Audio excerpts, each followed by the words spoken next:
ಮಾಸೂರಿನಲ್ಲಿ ಸ್ವಯಂ ಪ್ರೇರಿತ ಬಂದ್ ಸ್ವಾತಿ ಕೊಲೆಯನ್ನ ಖಂಡಿಸಿ ಭೀಕರ ಮರ್ಡರ್ ಅನ್ನ ಖಂಡಿಸಿ ಸ್ವಯಂ ಪ್ರೇರಿತ ಬಂದ್ಗೆ ರೆಸ್ಪಾನ್ಸ್ ಹೆಂಗಿದೆ ಅನ್ನೋದನ್ನ ಗಮನಿಸ್ತಾ ಇದ್ದೀರಿ. ಇದು ಮಾಸೂರಿನ ಬಸ್ ಸ್ಟ್ಯಾಂಡ್ ಸರ್ಕಲ್. ಇದು ಯಾವಾಗಲೂ ಕೂಡ ಜನ ಗಿಜಿಗಿಜಿ ಅನ್ನುವಂಥ ಸರ್ಕಲ್. ಆದರೆ ಇವತ್ತು ಎಲ್ಲ ವ್ಯಾಪಾರ ವಹಿವಾಟೆಲ್ಲ ಬಂದಾಗಿದೆ. ಆಟೋ ಸ್ಟ್ಯಾಂಡ್ ಇದು, ಯಾವುದೇ ಆಟೋಗಳು ತಾವು ಓಡಾಟವನ್ನು ಎಲ್ಲವನ್ನು ಕೂಡ ಬಂದ್ ಮಾಡಿದ್ದಾರೆ. ಹಾಗೆ ಬಜರಂಗ ದಳ ಹಾಗೆ ಮಹಿಳಾ ಕಾರ್ಯಕರ್ತರು ಸೇರಿದಂತೆ ಸ್ಥಳೀಯರೆಲ್ಲರೂ ಕೂಡ ಇಲ್ಲಿ ಸೇರಿದ್ದಾರೆ. ಮಾಸೂರಿನ ಬಸ್ ಸ್ಟ್ಯಾಂಡ್ ಸರ್ಕಲ್ನಲ್ಲಿ ಒಂದು ರೀತಿಯಲ್ಲಿ ಬಿಗುವಿನ ವಾತಾವರಣ ನಿರ್ಮಾಣ ಆಗಿದೆ. ಪೊಲೀಸರು ಹೆಚ್ಚಿನ ಸಂಖ್ಯೆಯಲ್ಲಿದ್ದಾರೆ. ಯಾಕಂತ ಹೇಳಿದ್ರೆ ಕೋಮು ಸೂಕ್ಷ್ಮ ಪ್ರದೇಶ ಮಾಸೂರು. ಈ ಹಿಂದಿನ ಕೆಲ ಘಟನೆಗಳನ್ನೆಲ್ಲ ಗಮನಿಸಿದಾಗ ಮಾಸೂರಿನಲ್ಲಿ ಈ ರೀತಿ ಅಹಿತಕರ ಘಟನೆಗಳೆಲ್ಲ ಆಗಿತ್ತು. ಹಾಗಾಗಿ ಕೋಮು ಸೂಕ್ಷ್ಮ ಪ್ರದೇಶ ಮಾಸೂರಿನಲ್ಲಿ ಯಾವುದೇ ಅಹಿತಕರ ಘಟನೆಗಳಾಗಬಾರ್ದು ಅನ್ನೋ ಕಾರಣಕ್ಕಾಗಿ ಹೆಚ್ಚಿನ ಸಂಖ್ಯೆಯಲ್ಲಿ ಪೊಲೀಸರನ್ನ ನಿಯೋಜನೆ ಮಾಡಲಾಗಿದೆ. 3 DAR ತುಕಡಿ, ಒಂದು KSRP ಸೇರಿದಂತೆ 7 ಜನ ಸಬ್ ಇನ್ಸ್ಪೆಕ್ಟರ್ ಹಾಗೆ ಹೆಚ್ಚಿನ ಸಂಖ್ಯೆಯ ಬಂದೋಬಸ್ತ್ಗೆ ಸುಮಾರು 70ಕ್ಕೂ ಹೆಚ್ಚು ಪೊಲೀಸರನ್ನ ನಿಯೋಜನೆ ಮಾಡಲಾಗಿದೆ. ಪರಿಸ್ಥಿತಿಯನ್ನು ತಹಬದಿಗೆ, ಅಂದರೆ ಯಾವುದೇ ಅಹಿತಕರ ಘಟನೆ ಮತ್ತೊಂದು ಆಗಬಾರ್ದು ಅನ್ನೋ ಕಾರಣಕ್ಕೋಸ್ಕರ ಇಲ್ಲಿ ಹಿಂದೂ ಸಂಘಟನೆ ಕಾರ್ಯಕರ್ತರಿದ್ದಾರೆ, ಹಾಗೆ ಮಹಿಳೆಯರಿದ್ದಾರೆ, ಹೆಚ್ಚಿನ ಸಂಖ್ಯೆಯಲ್ಲಿ ಬಂದಿರುವಂಥ ಕಾರ್ಯಕರ್ತರಿದ್ದಾರೆ. ಅವ್ರು ಮಾತಾಡಿಸುವಂಥ ಪ್ರಯತ್ನವನ್ನು ಮಾಡ್ತೀನಿ. ನೋಡಿ, ಮಾಸೂರಿನಲ್ಲಿ ಆದಂಥ ಈ ಘಟನೆ ಇಡೀ ರಾಜ್ಯವೇ ಇವತ್ತು ಬೆಚ್ಚಿ ಬಿದ್ದಿದೆ. ಇಂಥದ್ದೊಂದು ಘಟನೆಯನ್ನು ಖಂಡಿಸಿ ತಾವು ಎಲ್ಲಿಂದ ಬಂದಿದ್ದೀರಿ, ತಾವೇನು ಹೇಳ್ತೀರಿ? ನಾವು ಬ್ಯಾಡಗಿಯಿಂದ ಬಂದಿರೋದು. ನಾವು ಜಿಲ್ಲಾ ಮಹಿಳಾ ಮೋರ್ಚಾದ ಎಲ್ಲ ಪದಾಧಿಕಾರಿಗಳಿದ್ದೀವಿ. ಪದೇ ಪದೇ ಮೇಲಿಂದ ಮೇಲೆ ನಮ್ಮ ಹಾವೇರಿ ಜಿಲ್ಲೆಯಲ್ಲಿ ಆಗಿರ್ಬೋದು, ಉತ್ತರ ಕರ್ನಾಟಕದ ಭಾಗದಲ್ಲಿ ಆಗಿರ್ಬೋದು, ಈ ಥರ ನಮ್ಮ ಯುವತಿಯರಿಗೆ ಲವ್ ಜಿಹಾದ್ ಹೆಸರಿನಲ್ಲಿ ಅವ್ರದ್ದೆಲ್ಲ ಮೈಂಡನ್ನು ವಾಶ್ ಔಟ್ ಮಾಡಿ ಮತ್ತು ಅವರಿಗೆ ಸ್ವಾತಿ ಕೊಲೆ ಲವ್ ಜಿಹಾದ. ಹೌದು ಸರ್. ಈಗಿರುವಂತಹ ಬೆಳವಣಿಗೆಗಳನ್ನೆಲ್ಲ ನಾವು ನೋಡಿದಾಗ ಫಸ್ಟಿಗೆ ಅದು ಆತ್ಮಹತ್ಯೆ ಅಂತ ಡಿಕ್ಲೇರ್ ಮಾಡಿದ್ರು. ಆದರೆ ಬರುವಂತಹ ದಿನಗಳಲ್ಲಿ ಅವಳು ಶವ ಯಾವಾಗ 3 ದಿವಸ ಆದಮೇಲೆ ತುಂಗಭದ್ರಾ ನದಿಯಲ್ಲಿ ಸಿಕ್ತಲ್ಲ, ಆವಾಗ ಒಂದು ವಿಚಾರಣೆಗಳನ್ನು ನಡೆಸಿದಾಗ ಅದು ಖಂಡಿತವಾಗಿ ಕೊಲೆ ಅಂತ ಎಲ್ಲರಿಗೂ ಸಹಿತ ಪ್ರೂಫ್ ಆಗಿದೆ. ಅದರಲ್ಲೂ ಸಹಿತ ಈ ಲವ್ ಜಿಹಾದಿಂದು ಸುಮಾರು ಅಂಶಗಳು ಅದರಲ್ಲಿ ಒಳಪಟ್ಟಿದ್ದು. ಹಿಂದೂ ಹುಡುಗರು ಕೂಡ ಈ ಒಂದು ಕೊಲೆಯಲ್ಲಿದ್ದಾರೆ ಅನ್ನೋ ವಿಚಾರ ಹೌದು. ಅದು ಸಹಿತ ಫಸ್ಟ್ಗೆ ಅವರು ಆ ಒಂದು ಕೋಮುವಾದದವರು ಸ್ಟಾರ್ಟ್ ಮಾಡಿ ನೆಕ್ಸ್ಟ್ ಅವರನ್ನ ಸಪೋರ್ಟಿಗಾಗಿ ನಮ್ಮ ಹಿಂದೂ ಹುಡುಗರನ್ನು ಅದರಲ್ಲಿ ಬಳಸ್ಕೊಂಡು ಆ ಒಂದು ಯುವತಿಯನ್ನು ಕೊಲೆ ಮಾಡಿದ್ದಾರೆ. ಇದು ನಿಜವಾಗ್ಲೂ ಸಹಿತ ನಾವೆಲ್ಲರೂ ಮುಂದಿನ ದಿನಗಳಲ್ಲಿ ಮಹಿಳೆಯರಾಗಲಿ ಯುವತಿಯರಾಗಲಿ ಹೊರಗೆ ಹೋಗಿ ನಾವು ದುಡ್ಕೊಂಡು ಜೀವನ ಮಾಡೋದೇ ಕಷ್ಟ ಆಗಿದೆ. ಇಂತಹ ಒಂದು ವಾತಾವರಣ ಮೇಲಿಂದ ಮೇಲೆ ನಿರ್ಮಾಣ ಆಗ್ತಾ ಇದೆ. ಅದು ಸಹಿತ ಈ ಒಂದು ಕಾಂಗ್ರೆಸ್ ಸರ್ಕಾರ ಬಂದಾಗಿನಿಂದ ಇಂತಹ ಒಂದು ಅನೇಕ ಘಟನೆಗಳು ಮೇಲಿಂದ ಮೇಲೆ ಆಗ್ತಾ ಇದೆ. ಇದು ಖಂಡಿತವಾಗಿಯೂ ಆರೋಪಿಗಳಿಗೆ 3 ಜನ ಆರೋಪಿಗಳನ್ನ ಬಂಧನ ಮಾಡಿ ಆಗಿದೆ. ಇನ್ನು ಯಾರ್ಯಾರಿದ್ದಾರೆ ಅನ್ನೋದ್ರ ಕುರಿತಾಗಿ ಕೂಲಂಕುಷವಾಗಿ ತನಿಖೆ ಆಗ್ತಾ ಇದೆ. ಇದೆಲ್ಲದರ ಹೊರತಾಗಿ ಈ ಪ್ರತಿಭಟನೆ ಯಾವ ಕಾರಣಕ್ಕೆ ಅಲ್ಲ, ಈ ಪ್ರತಿಭಟನೆ ಆರೋಪಿಗಳಿಗೆ ಬರೀ ಸ್ವಲ್ಪ ಮಟ್ಟಿಗೆ ಶಿಕ್ಷೆ ಆಗಬಾರ್ದು, ಅವರಿಗೆ ಒಂದು ಶಾಶ್ವತವಾದಂತಹ ಕಠಿಣ ಶಿಕ್ಷೆ ಆಗಬೇಕು. ಮುಂದಿನ ದಿನಗಳಲ್ಲಿ ಯಾರೂ ಸಹಿತ ಇಂಥ ಒಂದು ಕೃತ್ಯಗಳನ್ನು ಎಸಗಿರಬಾರ್ದು. ನಮ್ಮ ಸರ್ಕಾರ ಆಗಲಿ, ಅಧಿಕಾರಿ ವರ್ಗಗಳಾಗಲಿ, ಪೊಲೀಸ್ ಡಿಪಾರ್ಟ್ಮೆಂಟ್ ಆಗಲಿ ಈ ಒಂದು ಕಾರ್ಯವನ್ನು ಅತಿ ಕಠಿಣವಾದಂತಹ ಒಂದು ನಿರ್ಧಾರವನ್ನು ತಗೊಂಡು ಆ ಆರೋಪಿಗಳಿಗೆ ಶಿಕ್ಷೆ ಕೊಡಬೇಕು. ಅದೇ ರೀತಿಯಾಗಿ ಪಾಪ ಯುವತಿಯ ಕುಟುಂಬದಲ್ಲಿ ಅವರ ತಂದೆನೂ ಸಹ ಇಲ್ಲ, ತಾಯಿ ಮಾತ್ರ ಇದ್ದಾರೆ ಮತ್ತು ತಂಗಿಯಂದ್ರು ಮಾತ್ರ ಇದ್ದಾರೆ. ಅವಳೇ ಆ ಕುಟುಂಬದ ಒಂದು ಆಧಾರ ಸ್ತಂಭ ಆಗಿದ್ಲು. ಅಂತಹ ಒಂದು ಯುವತಿಯನ್ನ ಕಳ್ಕೊಂಡಂತ ಅವರ ಅಮ್ಮ ಎಷ್ಟೊಂದು ನೋವಿನಲ್ಲಿದ್ದಾರೆ. ಅದರ ಜೊತೆಗೆ ಅವರು ಇಡೀ ಅವರ ಜೀವಮಾನ ಪರ್ಯಂತ ಈ ಒಂದು ನೋವಿನಲ್ಲಿ ಬಳಲಬೇಕಾಗಿದೆ. ಅದರ ಜೊತೆಯಾಗಿ ನಾವು ಸಹಿತ ಎಲ್ಲರೂ ಎಚ್ಚೆತ್ತುಕೊಂಡು ಇಂತಹ ಘಟನೆಗಳು ಸೂಕ್ಷ್ಮ ಎಲ್ಲಿ ಗೊತ್ತಾಗುತ್ತೆ ಇಮಿಡಿಯೇಟ್ ಆಗಿ ನಾವೆಲ್ಲರೂ ಅದಕ್ಕೆ ಸ್ಪಂದಿಸಿ ಅಂತಹ ಒಂದು ಕೃತ್ಯಗಳನ್ನು ನಾವು ಸಹಿತ ಜವಾಬ್ದಾರಿಯಿಂದ ನಾವು ನಾಗರಿಕರು ಸಹಿತ ಅಂಥದಕ್ಕೆ ಸ್ಪಂದಿಸಬೇಕು. ಅದ್ರ ಜೊತೆಗೆ ಈಗೇನು ಈ ಥರ ಒಂದು ಕೃತ್ಯ ಮಾಡಿದಾರಲ್ಲ ಅವರಿಗೆ ಕೊನೆವರೆಗೂ ಕಠಿಣ ಶಿಕ್ಷೆ. ಮನೆಯಿಂದ ಕೆಲಸಕ್ಕಂತ ಹೇಳಿ ಹೋದಂಥ ಹುಡುಗಿ ಮನೆಗೆ ಬರಲಿಲ್ಲ, ತಾಯಿ ಆತಂಕಕ್ಕೊಳಗಾಗ್ತಾರೆ, ಕಂಪ್ಲೇಂಟ್ ದಾಖಲಾಗುತ್ತೆ, ಮಿಸ್ಸಿಂಗ್ ಕಂಪ್ಲೇಂಟ್. ಅದೆಲ್ಲದ್ರ ನಡುವೆ ಏನು ನಡೀತಾ ಇದೆ ರಾಜ್ಯದಲ್ಲಿ? ಹಾಡ ಹಗಲೇ ಓರ್ವ ಯುವತಿಯನ್ನ ಕೊಂದು ಡಿಕ್ಕಿ ತುಂಬಿಕೊಂಡು ತುಂಗಭದ್ರಾ ನದಿಗೆ ಬಿಸಾಕ್ತಾರೆ, ಎಸಿತಾರೆ ಅಂತ ಹೇಳಿದ್ರೆ ಏನಿದು? ಏನು ನಡೀತಾ ಇದೆ ರಾಜ್ಯದಲ್ಲಿ? ತಮ್ಮನೆ ಮಕ್ಕಳಿಗೆಲ್ಲ ಇಂಥದ್ದೆಲ್ಲ ಪರಿಸ್ಥಿತಿಯೂ ಬರಬಹುದು. ಹಾಗಾಗಿ ತಾವು ಏನು ಹೇಳ್ತೀರಿ, ಈ ಮೂಲಕ ಏನು ಸಂದೇಶ ಕೊಡ್ತೀರಿ? ಹೆಣ್ಮಕ್ಳಿಗೆ ರಕ್ಷಣೆ ಅನ್ನೋದೇ ಇಲ್ದಾಗಿದೆ. ಇದರಿಂದ ನಮ್ಮ ಮಕ್ಕಳನ್ನ ಹೊರಗಡೆ ಕಾಲೇಜಿಗೆ ಕಳಿಸ್ತಾ ಇರ್ತೀವಿ, ಕಾಲೇಜ್ ಹೋಗ್ತಿರ್ತಾರೆ, ಬರ್ತಿರ್ತಾರೆ. ಹೋದಂಥ ಸಂದರ್ಭದಲ್ಲಿ ಈ ಥರ ಘಟನೆ ನಡೀತು ಅಂದ್ರೆ ತುಂಬ ಕಷ್ಟ ಆಕೈತಿ. ಮಕ್ಕಳನ್ನ ಓದಿಸ್ಬೇಕೋ ಬೇಡವೋ, ಯಾವುದಾದ್ರೂ ಕೆಲಸಕ್ಕೆ ಕಳಿಸ್ಬೇಕೋ ಬೇಡವೋ, ದೂರ ಊರುಗಳಲ್ಲೆಲ್ಲ ಓದ್ತಾ ಇದ್ದಾರೆ ಈಗ ಮಕ್ಕಳು. ಹೋದಂಥ ಸ್ಥಳದಲ್ಲೇ ಈ ಥರ ಆಗ್ಬಿಟ್ರೆ ಮಕ್ಳ ಜೀವನ ಎಷ್ಟು ಕಷ್ಟ ಆಗುತ್ತೆ, ತಂದೆ ತಾಯಿ ಕಷ್ಟ ಎಷ್ಟಾಗುತ್ತೆ. ಹಾಗಾಗಿ ತಾವು ಹೋರಾಟ ಅವರು ಅಕ್ಕ ತಂಗಿಯರನ್ನು ಕಂಡಿರ್ತಾರೆ, ಮಾಡಿರ್ತಕ್ಕಂಥ ಅಕ್ಕ ತಂಗಿಯರು ಅವ್ರ ಮನೆ ಹೆಣ್ಮಕ್ಳಿಗಾದ್ರೆ ಎಷ್ಟಾಗುತ್ತೆ ಇದು, ಅವ್ರಿಗೆ ನೋವಾಗುತ್ತೆ ತಾನೆ. ಅವರು ಈಗಿನ ಕಾಲದಲ್ಲಿ ಮಕ್ಕಳೇನು ಜಾಸ್ತಿ ಮಾಡ್ಕೊಂಡ್ರಲ್ಲ, 1-2 ಮಕ್ಳು ಮಾಡ್ಕೊಂಡಿರ್ತಾರೆ. ಇದ್ದಂಥ ಮಕ್ಕಳೇ ಈ ಥರ ಆಗ್ಬಿಟ್ರೆ ಮುಂದೆ ತಂದೆ ತಾಯಿ ಜೀವನ ಹೆಂಗೆ? ಅವ್ರು ಯಾರ ಸಲುವಾಗಿ ಬದುಕಿರ್ಬೇಕು? ಹಾಗಾಗಿ ಈಗ ಇಂಥವ್ರಿಗೆ ಗಲ್ಲು ಶಿಕ್ಷೆ ಆಗ್ಬೇಕು ಸರ್. ಇಂಥವ್ರಿಗೆ ಬಿಡಬಾರ್ದು. ಸಮಾಜದಲ್ಲಿ ಇಂಥ ಗಲ್ಲು ಶಿಕ್ಷೆ ಆಗಬೇಕು, ಜನಗಳ ಇದ್ರಿಗೆ ಆಗಬೇಕು. ಈ ಥರ ಮುಂದೆ ಯಾರು ಮಾಡಿರಬಾರ್ದು, ಆ ಟೈಪ್ ಮಾಡಿ.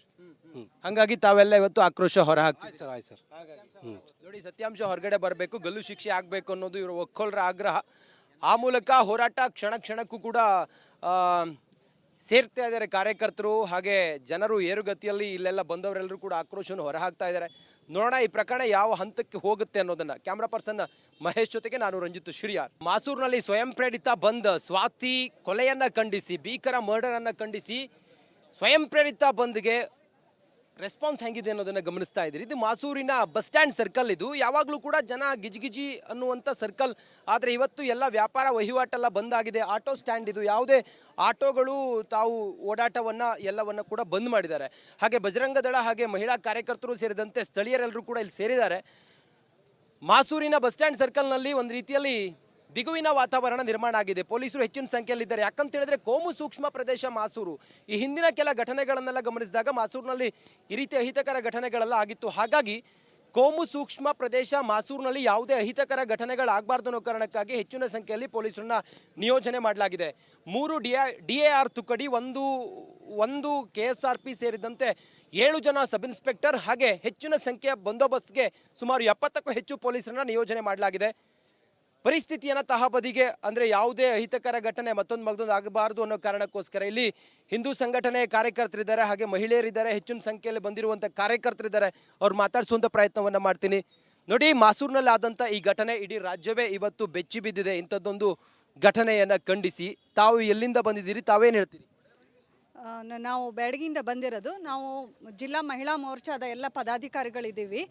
ಪದೇ ಪದೇ ಮೇಲಿಂದ ಮೇಲೆ ನಮ್ಮ ಹಾವೇರಿ ಜಿಲ್ಲೆಯಲ್ಲಿ ಆಗಿರ್ಬೋದು, ಉತ್ತರ ಕರ್ನಾಟಕದ ಭಾಗದಲ್ಲಿ ಆಗಿರ್ಬೋದು, ಈ ಥರ ನಮ್ಮ ಯುವತಿಯರಿಗೆ ಲವ್ ಜಿಹಾದ್ ಹೆಸರಿನಲ್ಲಿ ಅವ್ರದ್ದೆಲ್ಲ ಮೈಂಡನ್ನು ವಾಶ್ ಔಟ್ ಮಾಡಿ ಮತ್ತು ಅವರಿಗೆ ಸ್ವಾತಿ ಕೊಲೆ ಲವ್ ಜಿಹಾದ? ಹೌದು ಸರ್. ಈಗಿರುವಂತಹ ಬೆಳವಣಿಗೆಗಳನ್ನೆಲ್ಲ ನಾವು ನೋಡಿದಾಗ ಫಸ್ಟಿಗೆ ಅದು ಆತ್ಮಹತ್ಯೆ ಅಂತ ಡಿಕ್ಲೇರ್ ಮಾಡಿದ್ರು. ಆದರೆ ಬರುವಂತಹ ದಿನಗಳಲ್ಲಿ ಅವಳು ಶವ ಯಾವಾಗ 3 ದಿವಸ ಆದಮೇಲೆ ತುಂಗಭದ್ರಾ ನದಿಯಲ್ಲಿ ಸಿಕ್ತಲ್ಲ, ಆವಾಗ ಒಂದು ವಿಚಾರಣೆಗಳನ್ನು ನಡೆಸಿದಾಗ ಅದು ಖಂಡಿತವಾಗಿ ಕೊಲೆ ಅಂತ ಎಲ್ಲರಿಗೂ ಸಹಿತ ಪ್ರೂಫ್ ಆಗಿದೆ.